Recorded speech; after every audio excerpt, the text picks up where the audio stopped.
In a small town in the Czech Republic, a warehouse is being prepared for a reawakening. Tomorrow, an American conductor will stage a special performance, a tribute to a prison chorus and to another conductor, Raphael Schechter, who led them in an extraordinary rebellion. This is the first time that the story of Schechter and his chorus and its connection to the ghetto concentration camp of Terezin has come home to the place where it was born. It belongs here. On this very ground, these people walked and they lived as prisoners.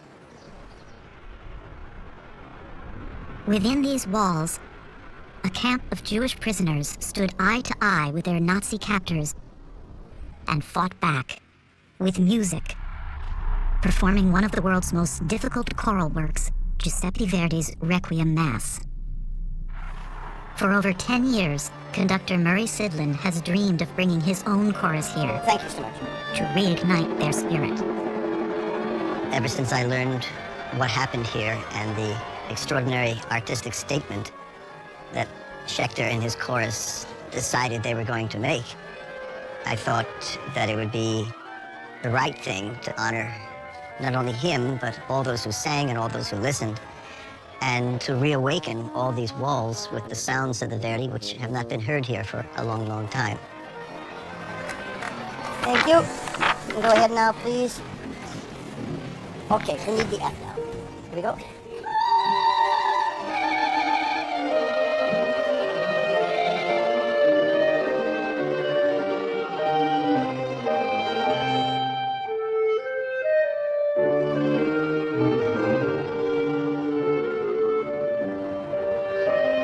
The story of this Defiant Requiem begins as Jewish life in Czechoslovakia comes to an end. Prague, 1941.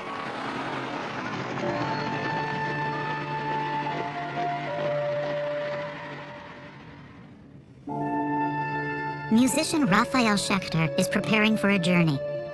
Where he is going, he has no idea. Hitler's Nazi empire has swallowed up the city, one of Europe's most vibrant cultural capitals. The Nazis crushed the city's creative community, and Schechter and his fellow Jewish artists find themselves shut out,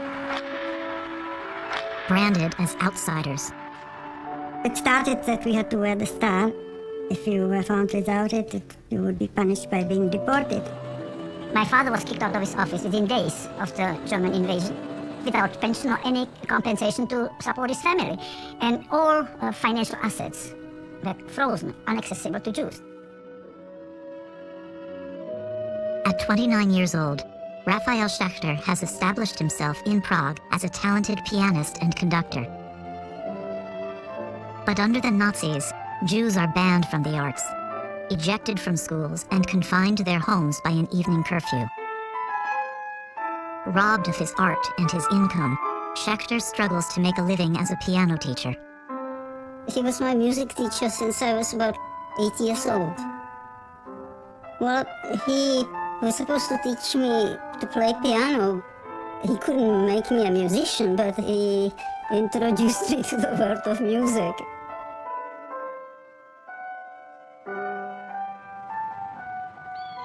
The city's famed theaters and concert halls fall silent. And in November of 1941, the Nazis lower the curtain on Jewish life in Prague. Started filtering news that they are making lists of Jewish families and they'll be sent somewhere. There was my mother, my brother, sister and myself. And we all got a transport number. S204, 205, 206, and me, 760. And I saw that was like a hand of fate touched me. That's bad news. The Nazis force all Jewish families to pack up their lives and limit them to 50 kilos of luggage, 110 pounds selected from a lifetime.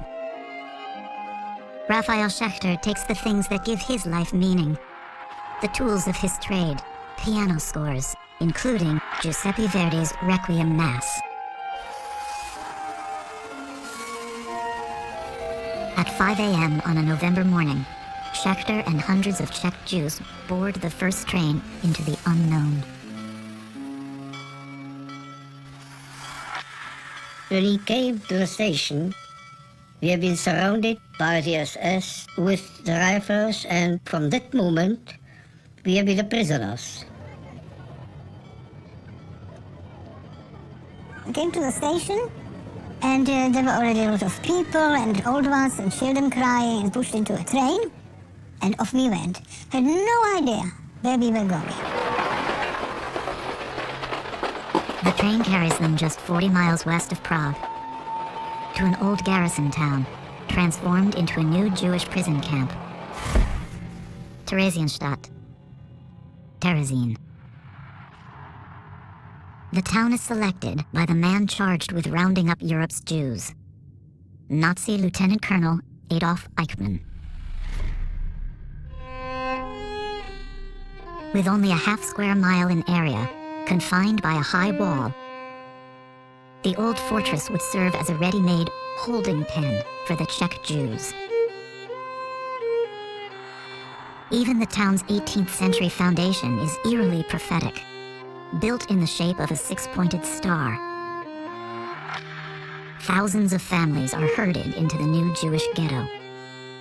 The train stopped at a small place called Bohušovice, and from there we walked endless country roads, 2 by 2, with all our luggage.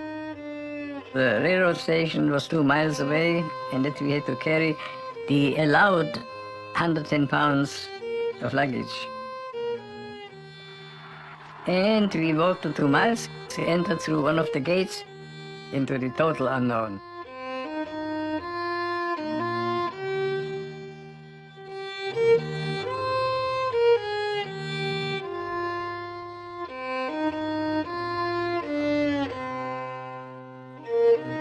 So we were ordered rouse fast, because the Germans always had us to do everything on a double. And no matter how fast we did it, it was never fast enough.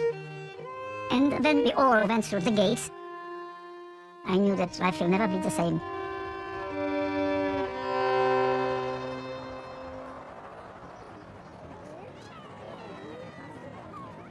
The Nazi guards strip all new arrivals of cash and valuables, and any semblance of normal life. Children are seized from their parents, husbands and wives separated into bunks for men and women. The dusty barracks of the fortress are soon stuffed from the floors to the attics with Jewish prisoners. Raphael Schechter carves out a space for himself in the rafters of an old house. Everything was organized.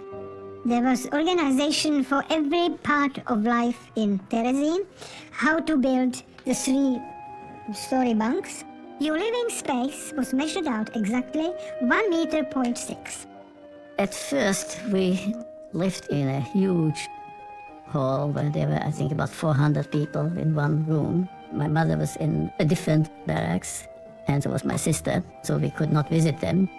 For several weeks, my mother and I had no idea where my father was, and he had no idea where we were. The day after his arrival, Raphael Schechter is assigned to a construction detail, forced to work up to 100 hours a week. Other inmates work in factories, sewing uniforms for German soldiers.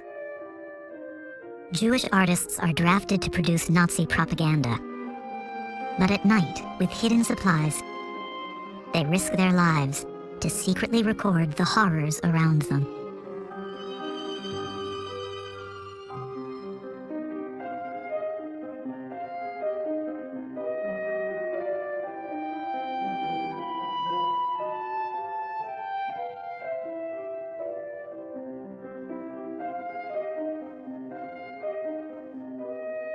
The moment you open your eyes, the struggle began. And of course, the struggle for the day by day trivial needs, like wash yourself, reach the latrines. We have been converted from regular people to inmates.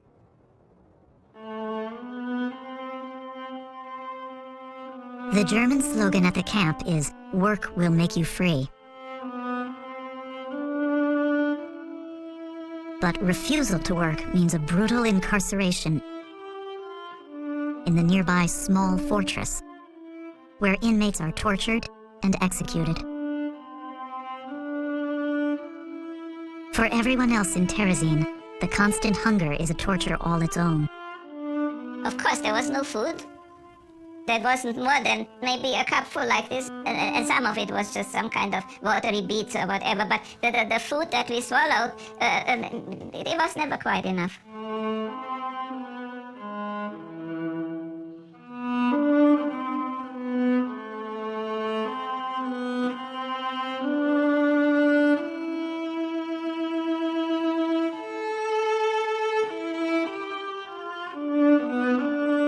Who of us worked in the kitchen? We could have a little bit more food than just one potato and one ladle of soup. But I remember when we were giving it out, the old people were standing in the line for hours.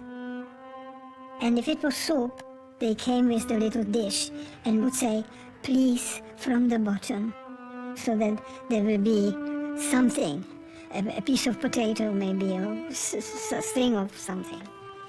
So for them, it was real suffering.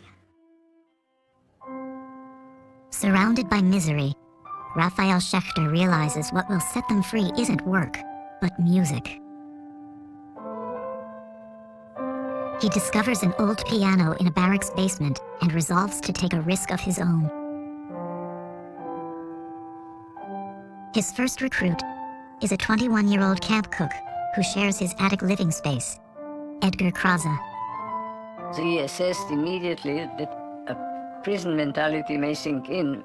So he encouraged us, after their assigned work was done, to come to the basement and sing, starting out with Czech popular songs. At night, after long days at work, Schechter begins holding secret musical gatherings. He taps deep into Czech pride, rallying his fellow inmates with a performance of Smetana's comic opera, The Bartered Bride.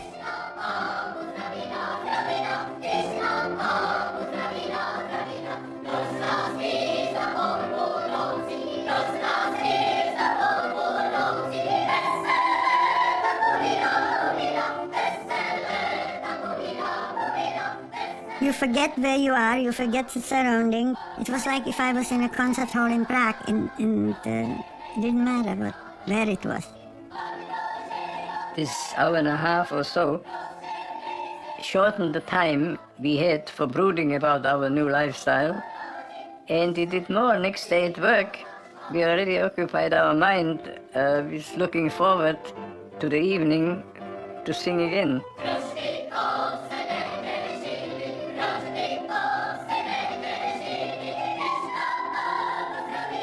You carried these songs which we all knew. You carried it with you in your mind, and it was a part of the mechanism to help you to cope.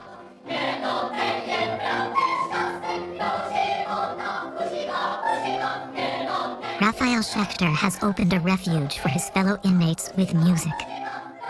They have no idea how important it will become.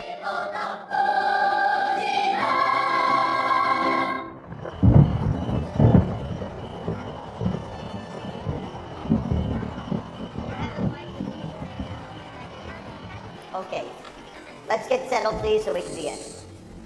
Also, be up when the piano plays, okay? We talked about that. Thank you. Good. Okay, let's begin from the beginning, please. All right? Have you tuned? I guess it is.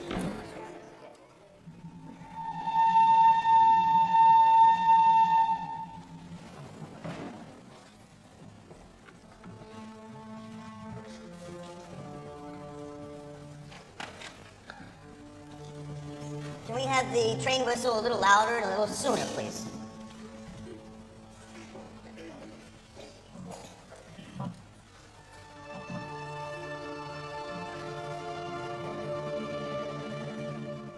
We all have a powerful emotional storehouse, and we don't necessarily have the language to get at the power of our feelings.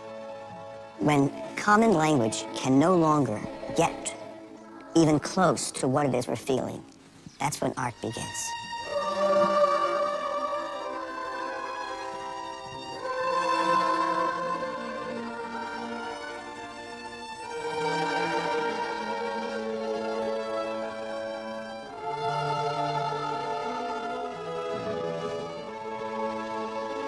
Inside the walls of Terezin, Schechter and his fellow inmates unleash a flood of artistic creation.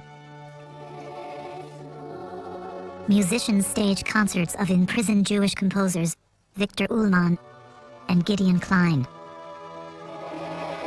Pavel Haas and Hans Krause write all new musical compositions. Playwrights mount new productions, creating sets and costumes with whatever materials they can find. Terezin erupts into a thriving cultural center, an academy of prisoners. The arrival of those artists who were willing to devote their talent to their and the inmates' benefit made all the difference. To give us that flicker of hope in that hopeless black monotony of the camp day after day.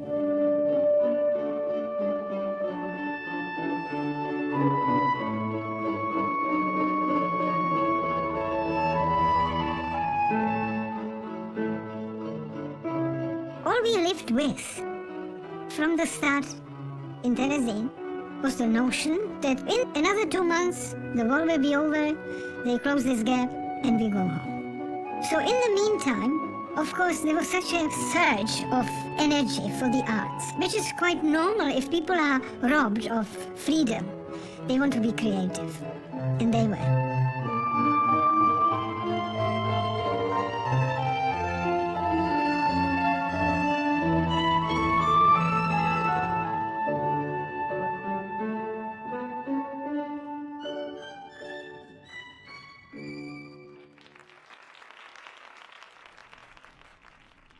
Terezin's artists strive to find humor through satire of life under the Nazis. Sometimes dangerously pushing the limit.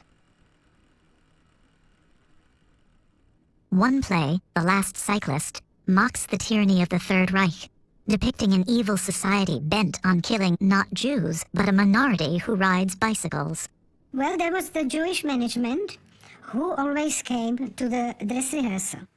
And they came to see The Last Cyclist, and they said, no way, we can't have that. Sorry, that would be so much trouble. We don't want to create any more trouble than we have. No, it will not be performed. The inmates of Terezin push through ceaseless hunger to feed a deeper artistic longing. For spiritual needs, they turn to their faith. Rabbis interned at the camp transform a hidden room into a secret synagogue. The rabbis were happy. Oh, they never had so many people come to voluntarily to their sermon. Everybody wanted to go because it reminded you of your life at home when you were attending concerts and other cultural activities. And it took time away from thinking about your current life. Scholars from every discipline give thousands of lectures to packed audiences about science, religion, psychology. In a sense, it was like going to college. I mean, I was that age, basically. Yes, I came here, I was 18, and we went to art history lectures. I remember going to physics lectures. These were all experiences I didn't have before, so can't call it normalcy, but it was something very different. There were announcements, there were programs. So every night you could actually be part of that life, the artistic life in Terezin. Throughout German-occupied Europe, Jews are forbidden to gather, play musical instruments, or venture out at night. But inside the walls of Terezin, the inmates find a strange artistic freedom.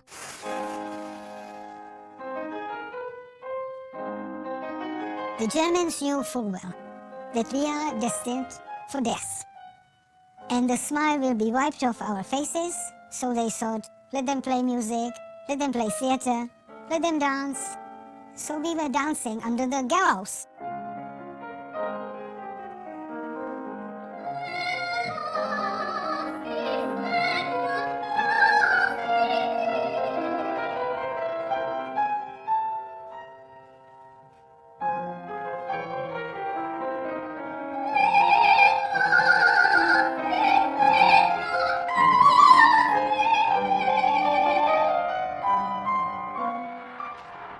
Trains arrive every few days, delivering thousands of new inmates to the overcrowded ghetto. In the small fortress, Jews and political prisoners are savagely beaten, tortured, and executed. 600 people are crammed into a single room, with 2 toilets, little food, and the relentless spread of disease.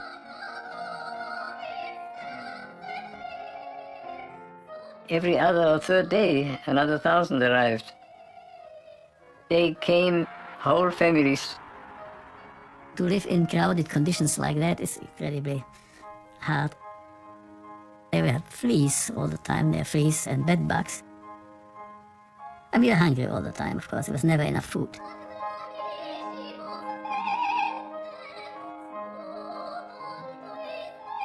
By September 1942, the town built for 6,000 people is bursting with nearly 60,000 Jewish inmates from as far away as the Netherlands and Denmark. In Germany, the Nazis sell retirement packages to elderly Jews, promising posh suites at a lakeside resort, before putting them on trains to Terezin. They came from Germany under the notion that they are going into a spa, that they will be looked after, they will live in a hotel. They brought in suitcases with evening dresses and long gloves and hats with feathers and all that. And of course, these people were dying 200 a day.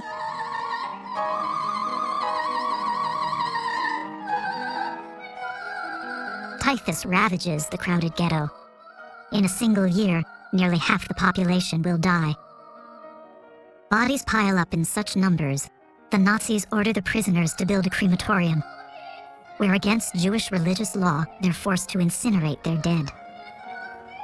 Old people were dying like flies, and you saw the transports of corpses all the time. Death was a concept which we learned to live with. Death was omnipresent, it was everywhere.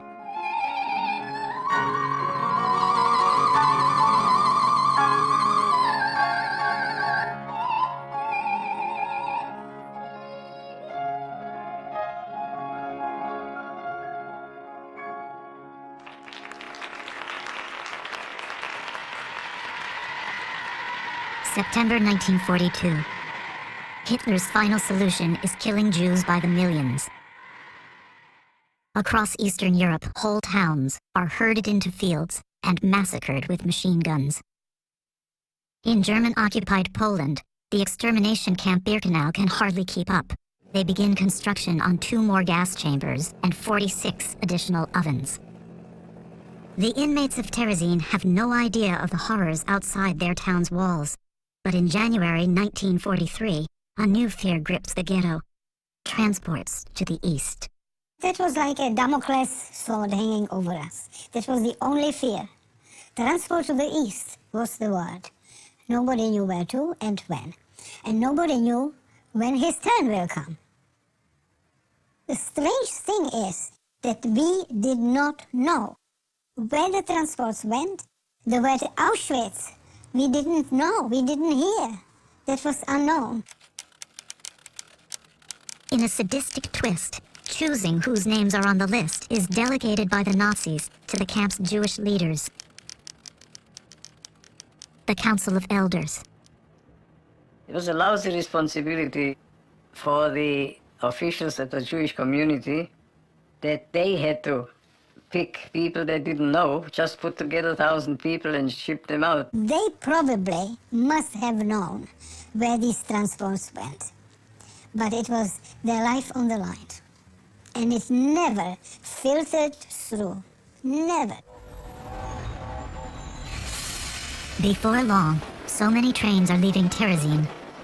The Nazis order the inmates to lay tracks right into the ghetto and build their own railroad to the abyss. For 6 days, 1,000 names a day are drawn from a terrible lottery. Inmates loaded into cattle cars and sent east to a fate no one dares to imagine. We didn't know that there are extermination camps, that there are camps which are much, much worse than terracine wars. But nevertheless, we have felt something unknown, and in our situation, being the prisoners, to know something unknown, that's a dreadful feeling.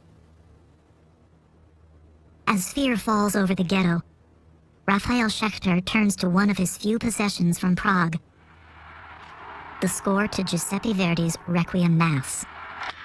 With one of the most powerful choral works in the world, he could hone his art into a weapon. In his mind, he transformed it from the Mass for the Dead into Mass for the Dead Nazis. And he wanted to tell them about the day of wrath coming and the supreme judge sitting in judgment. No sinner will escape. And he couldn't tell them in German. So he thought if he can sing it in Latin, he may get away with it. Verdi's Latin text describes wrathful vengeance and holy judgment. Schechter's plan to use the fiery Catholic Mass to denounce the Germans provokes outrage across the ghetto.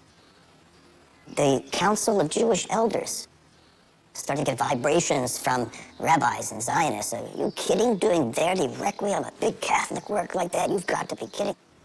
So they call in Schechter and they said, are you trying to apologize for being Jewish? This is the way it's going to be perceived, that people are starting to rumble, are starting to get noisy. You know how they're going to settle this?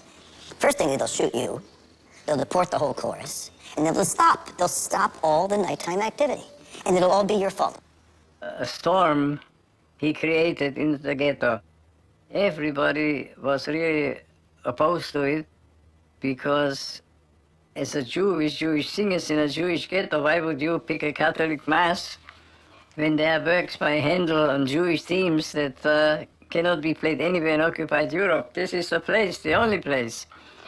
I don't know what he answered them, but he persisted.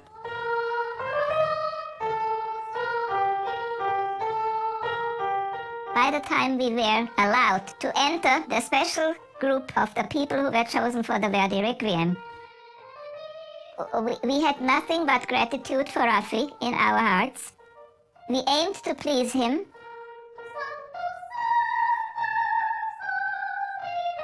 And if anyone would have come in, a few Nazis with a few guns, and would have said, stop immediately and get out of this building, or I'll shoot you all, there wouldn't have been one that would have left the building.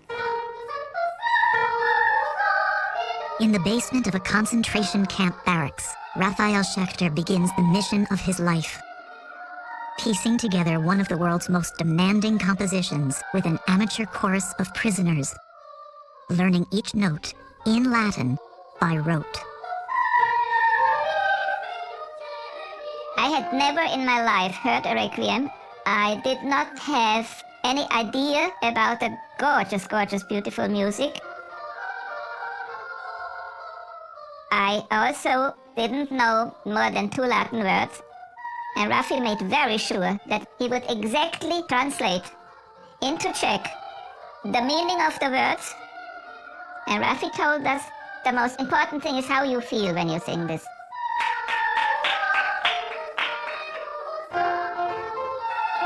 From the beginning, Schechter makes it clear that this requiem is not just a performance. It would be a statement, the biggest, perhaps the last, they would make together. It has to be perfect. He was a very nice guy to be with socially.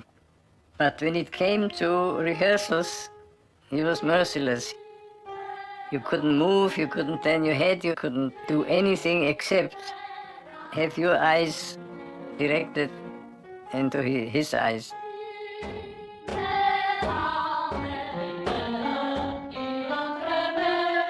It's one of the most demanding choral works. demanding not only musically, but emotionally. And there has to be a precision, there has to be an understanding of the text. And if you read the text as though you were a prisoner, then it has a different meaning altogether. That this is defiance. And suddenly, the liberame, which literally means deliver me, O Lord, becomes liberate me, O Lord.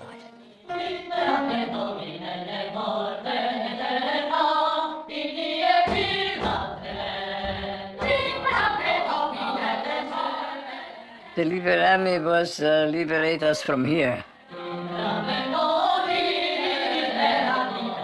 That was like a prayer that overcame hunger and occasional pains. You were there in that cellar and you were a different person.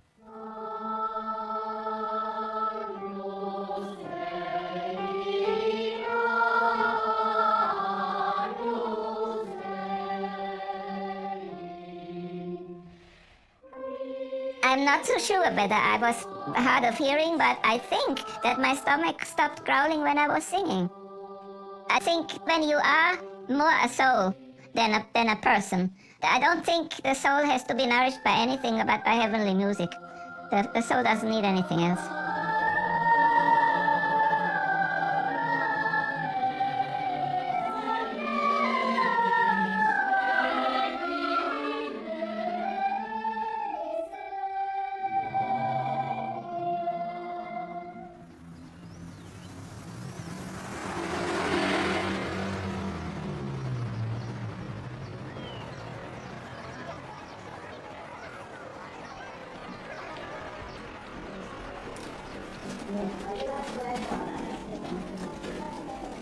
Okay, we have plenty of room up here, and the space back there. Today, Raphael Schechter's rehearsal space fills up once again. Just be careful of this little pool here. As Murray brings in his chorus before this afternoon's performance. Okay, let me have your attention. This is, to me, a very religious moment.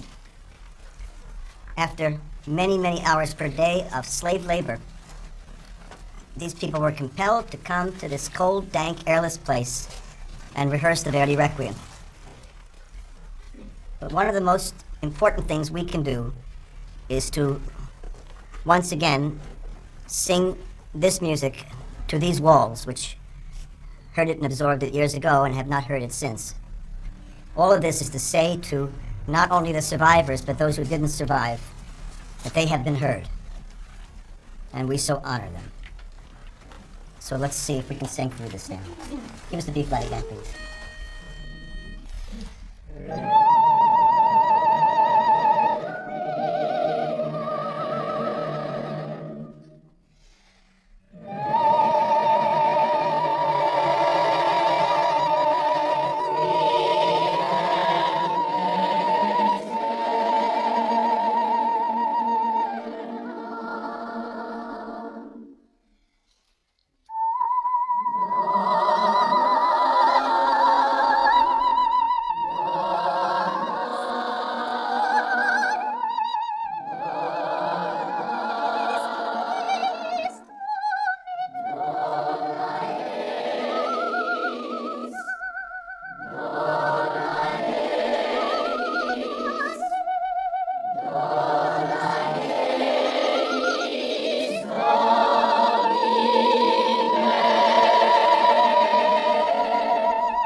We're sitting here in Terezin right now, in first week in March, and it's freezing. And they go into a dark, damp, cold cellar virtually every night because they want to sing the Verdi Requiem. Can you imagine? We can't wait to get out of this place and get warm. They can't get warm.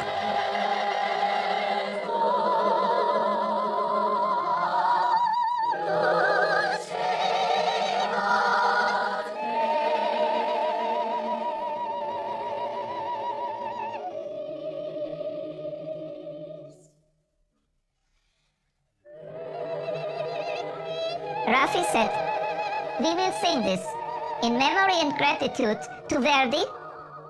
And you can have in your heart gratitude to anybody you loved and lost, a relative, a friend, whatever you feel when you have the sad part. It just make sure it is becoming one of you."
The first time we came, she didn't know where she was. No, I know where I am now. Yeah. That's Hamburger, and that's the gate to the This barracks where part I of live. the Hamburger, that was where the railroad ended. And the transports came in, they were welcomed by the Germans, who right away went through their luggage and confiscated all the better clothing and shoes to send it to Germany. I don't remember ever hearing birds. I don't remember ever seeing grass. It was drab always, and muddy and ugly.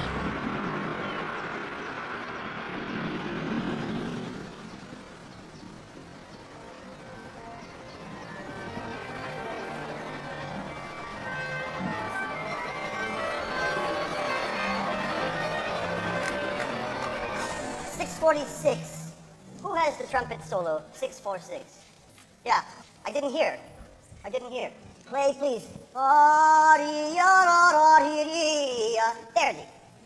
Here we go. 641. Thank you. And 1, 2.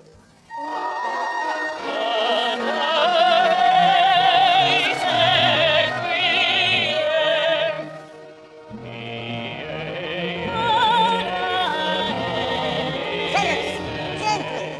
Don't scream that out.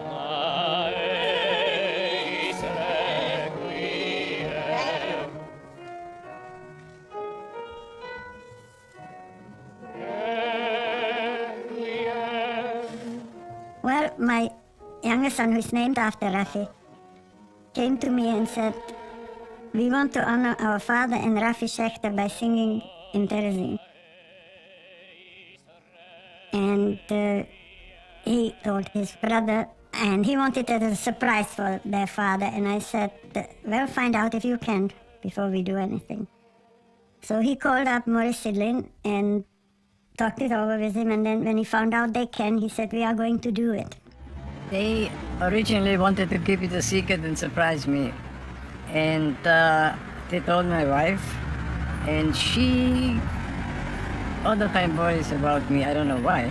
When there's nothing to worry, she worries why there's nothing to worry. At our age, I didn't want any big surprises. I don't know, maybe I'm silly. So once they came over for dinner, and Rafi and Danny brought their score, and they showed it to him and told him at that time, "We are going to sing in the Requiem." And I haven't heard my father sing it, actually, ever. Ready? Hold it not on the hand, don't cover it up. 1, 2, 3. Lacrimosa diesila, quare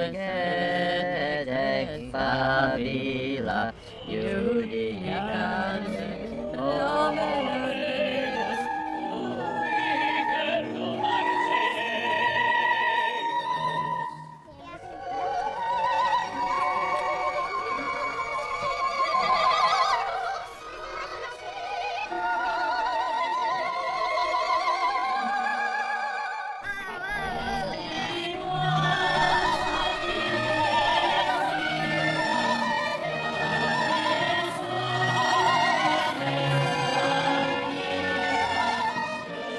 It's emotional, but I'm very, very happy about it. And I'm looking forward to the performance and beautiful music, and we'll be all together, so that's good. They did not succeed, we survived.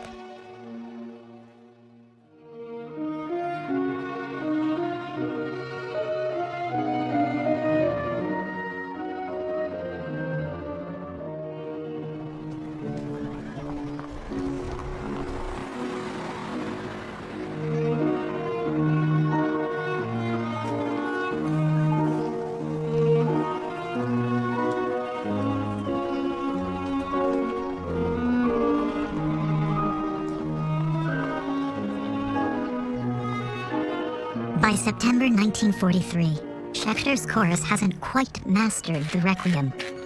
But the Council of Elders announces that on September 5th, the transports will resume. Schechter's chorus could soon be ripped apart. The rehearsals went fast. In 7 weeks, it became known that transports will resume. And now the singers wanted him to make a performance, and he didn't because it wasn't to his standard. But when it became known that September 6, 5,000 people will leave, he couldn't refuse. Schechter fears his singers, and he himself, could be shipped out in days. So with a chorus of 150 inmates and a single piano, he leads their first performance of Verdi's Requiem.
It was tremendous, and I still don't understand it.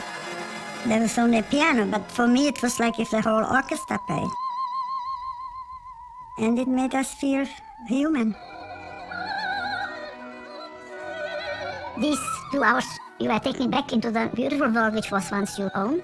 The world of the tunes and of the melody which we are just listening, and the message which was given to us by the performers.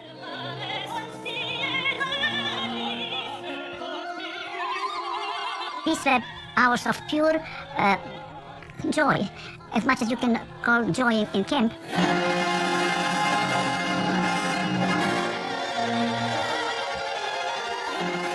This room became the protective walls of something good, something meaningful, something healing, and something that showed everyone who was really listening that Rafi had put all of us, the singers and the audience, into another world. This was not the world with the Nazis. This was our world.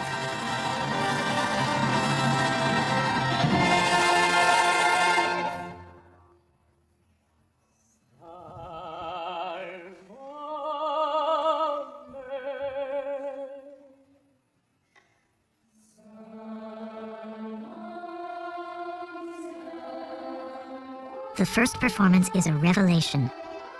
For Schechter, for his singers, for their fellow inmates. The very sound of hope.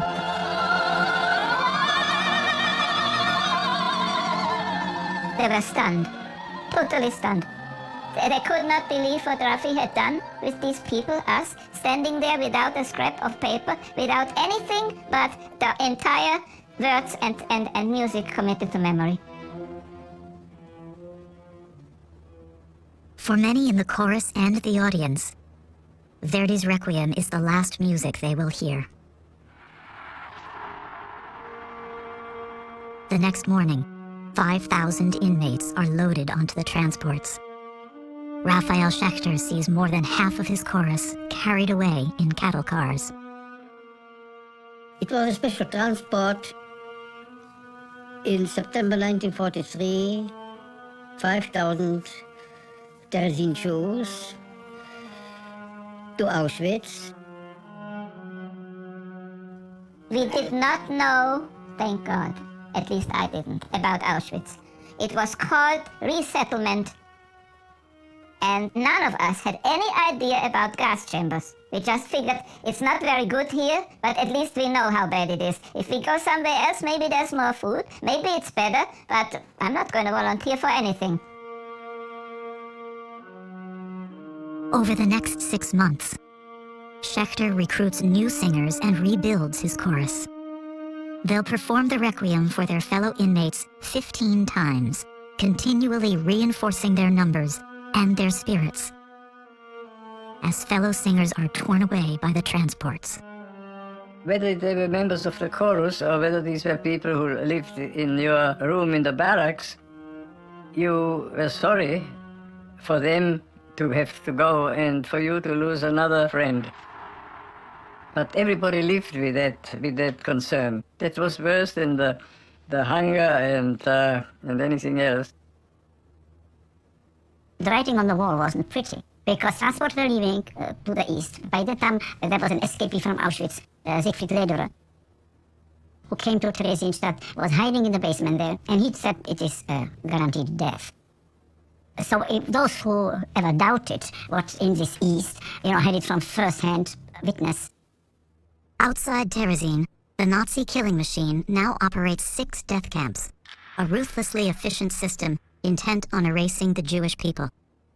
As the Jews of Europe disappear, the Nazis devise an elaborate deception to hide the true horrors of the Third Reich behind the artistic facade of Terezin.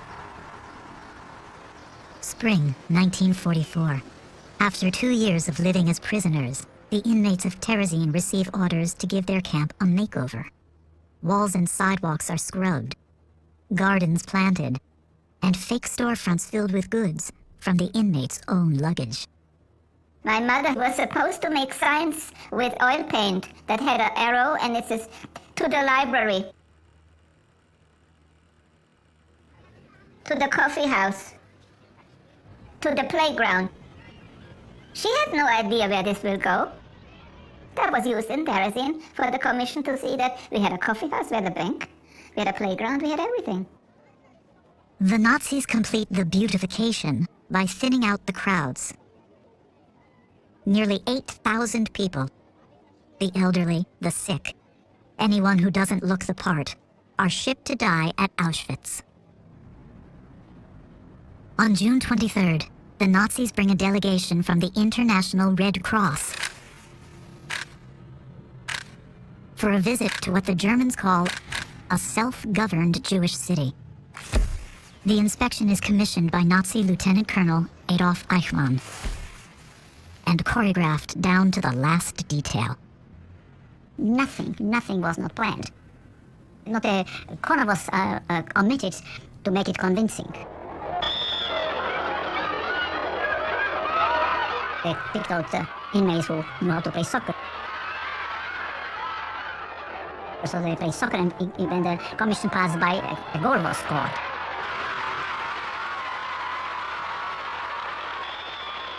The scenario was written to perfection. The Nazis complete the charade by capturing the town's makeover for a propaganda film, Theresienstadt. The Führer gives a city to the Jews.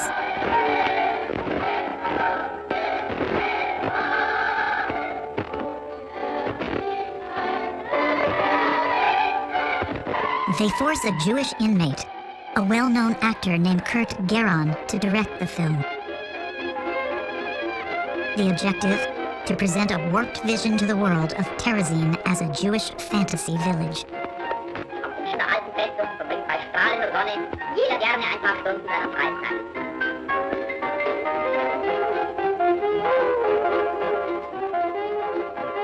The centerpiece of the Red Cross inspection will be a performance of the Verdi Requiem. Their cameras capture the only photo of Schechter and his diminished choir in rehearsal. The order came from the camp commander. He wanted a performance for the Swiss Red Cross people and those big shots who came from Berlin to shake their hand for a good report.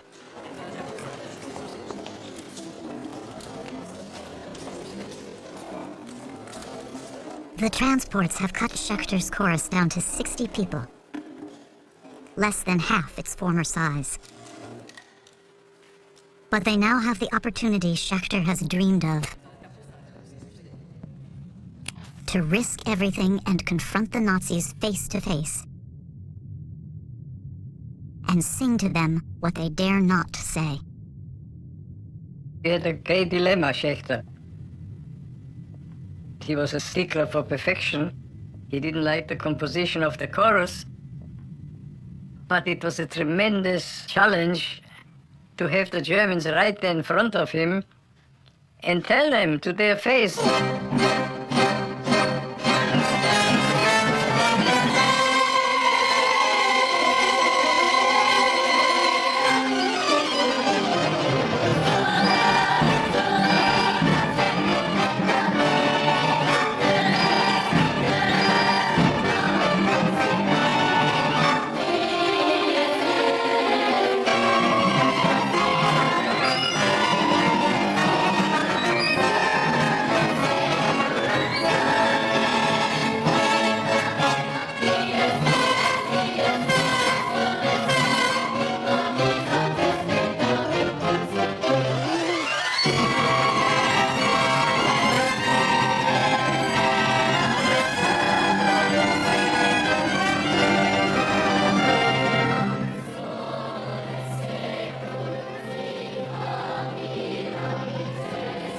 If the Germans would have known what was unfolding, if they would have known that Raphael was trying to tell them that they too will be judged one of these days for their crimes they committed on mankind, they would have really punished the artists.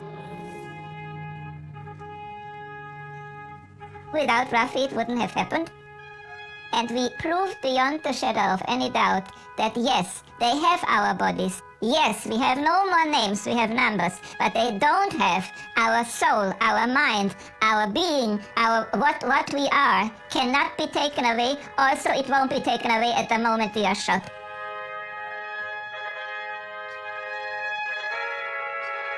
The Dies Irae is, even as a listener, you feel is powerful. It represents a threat that you gladly would participate in as avenging whatever was done unto you.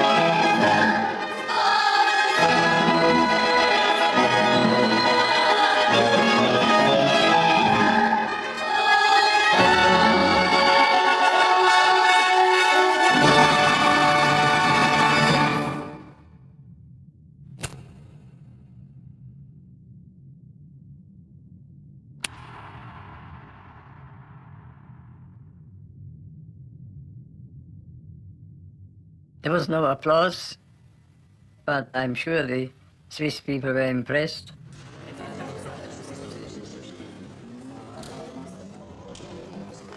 And the Germans were aware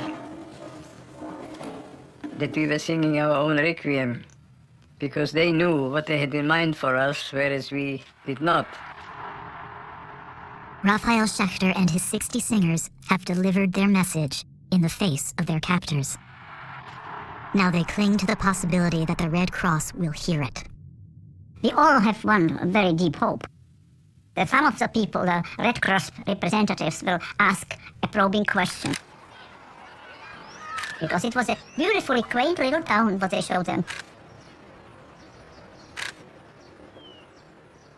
So we hoped, really did, that they will not swallow it hook, line, and sinker, that they will say, okay, let's not turn to this side, or let's ask somebody something out of this. I don't think that any inmate would have dared to say the truth. But they could have seen it had they turned from the outlined route for them. But they never really did. I think they wanted to believe what they saw.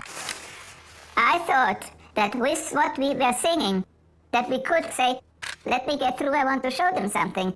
To tell them, go inside of such a house. See these portals? Walk right through. Anyone. You will be surprised what you find in there. But there was no way of doing that. So they came home to Switzerland and said the Jews have it very good.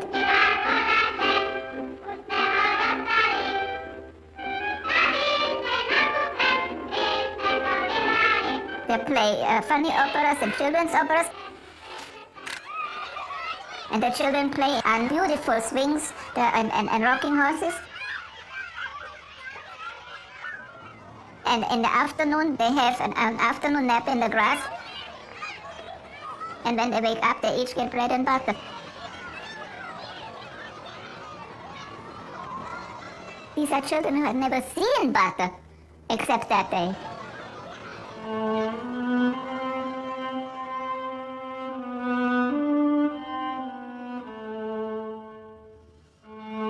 Deception is not the right word.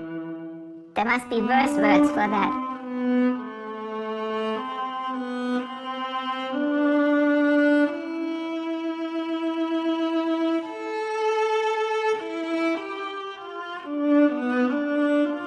If anybody would have come 2 weeks later, there was nothing left.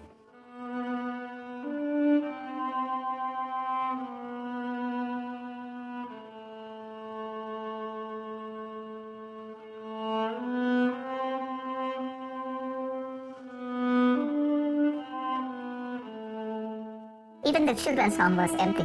With the baby carriages.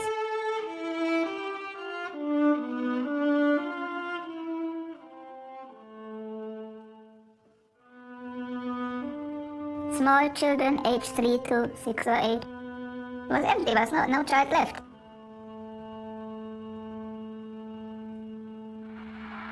The swings were gone. The playpens were gone. The rocking horses were gone. And the children were gone. All into the gas chambers. What these children do to anybody?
The Red Cross performance would be the choir's last.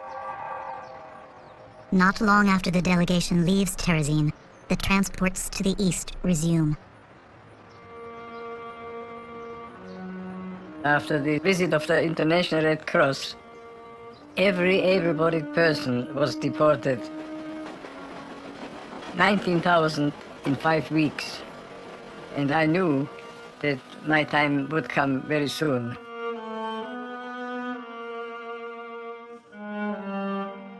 On October 15th, 1944, the transport is announced. Almost the entire choir will be sent to the east. This time, Raphael Schechter's name is also on the list. Most of the artists, the painters and the musicians, went with the transport as myself.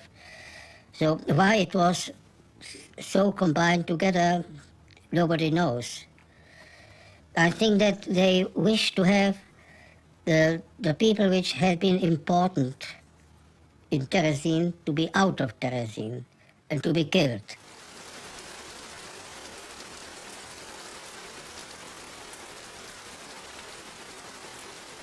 The next morning, Schechter and his choir are packed into cattle cars and transported to the hell of Auschwitz.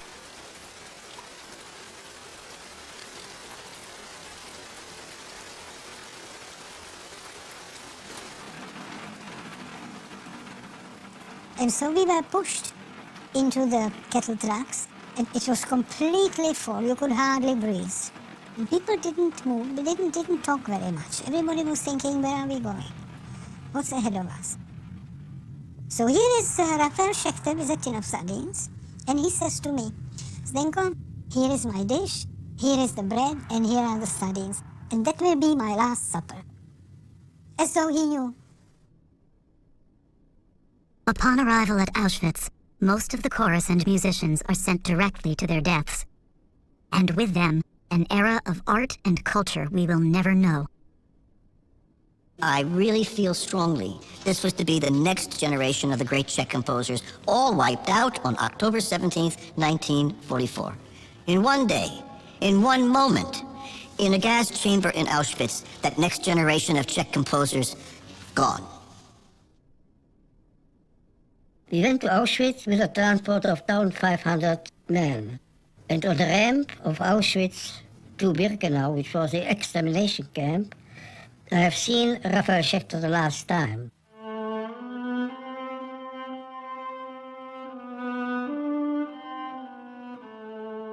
Raphael Schechter would survive Auschwitz and 3 more concentration camps. In March 1945, he dies on a death march. 1 month later, liberation comes to Czechoslovakia.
I think the great lesson of Terezin was, first of all, to see the highs and lows.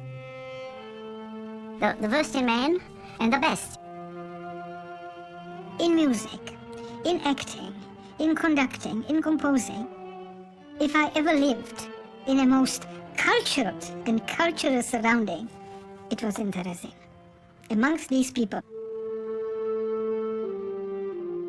It remembered to the time what we have been living through, and that somebody wished to help us. And this was Raphael Schechter and all the singers.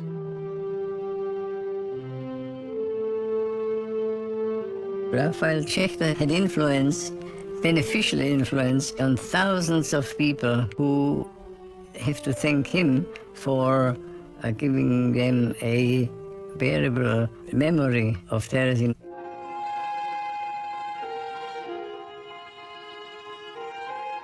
I'm not a Holocaust survivor as much as, a Requiem survivor. I didn't only survive the Requiem, I got it as a present to take with me all my life.